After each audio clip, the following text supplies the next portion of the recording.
ଖ୍ରୀଷ୍ଟାନ ଉତ୍ସବ ହବାର ଉଦ୍ଦେଶ୍ୟ ହେଉଛି ନିମାପଡ଼ା ଗୋପ ଅଞ୍ଚଳର ଉନ୍ନତି ପାଇଁ ଶ୍ରୀମତୀ ପ୍ରଭାତୀ ପରିଡ଼ାଙ୍କ ଜରିଆରେ ଯାହା ଯାହା ସବୁ କାର୍ଯ୍ୟ କରାଯିବା ପାଇଁ ଆମେ ଦାବି କରୁଛୁ ସେ ତାକୁ ତ ସବୁ ସ୍ୱୀକାର କଲେ ଏବଂ ଆଗାମୀ ଦିନରେ କରିବେ ବୋଲି କହିଲେ।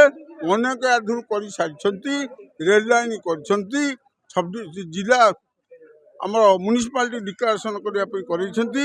ଅନ୍ୟାନ୍ୟ କଥା ସେ ଦାବି ଖୁବ୍ କମ୍ ସମୟ ଭିତରେ କରିବେ। ହଁ, ସ୍ୱପ୍ନ ପୂରଣ ହେବ 3.5 ବର୍ଷ ଭିତରେ ନିଶ୍ଚୟ ହେବ, ଏଥିରେ କହିବାର ନାହିଁ।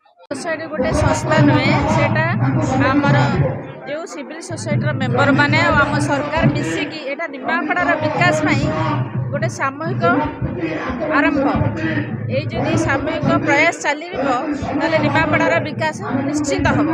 धन्यवाद। निमापड़ा गोप अंचल अनेक ज्ञानी गुणी विद्वान व्यक्तित्व मान को नहीं निमापड़ा को गोटे विकास दिगरे नहीं जावाई जो स्वप्न अच्छी स्वप्न साकार उद्देश्य ही आमर ये निमापड़ा गोप सिविल सोसाइटी आम समस्त सौभाग्य ये माटीर विधायिका जी ओडिशार वर्तमान माननीय उपमुख्यमंत्री श्रीमती प्रभाती परिड़ा तेणु आम समस्त सुजोग अच्छी ये समस्यार समाधान करने सहित एक विकसित निमापड़ा सृष्टि करने तेणु आज उत्सवटी हूँ निमापड़ा गोप चारिछक बड़ंगा अंचल जिते सब बुद्धिजीवी जिते ज्ञानी गुणी विज्ञ विद्वान इत्यादि प्रिंसिपाल मान आरंभ कर वकील बंधु मान सहित समाजसेवी अनेक समस्त आज आगमन उपस्थिति यह सूचय दूँ निमापड़ा को आगू ना समृद्ध उत्कर्ष निमापड़ा सृष्टि कर।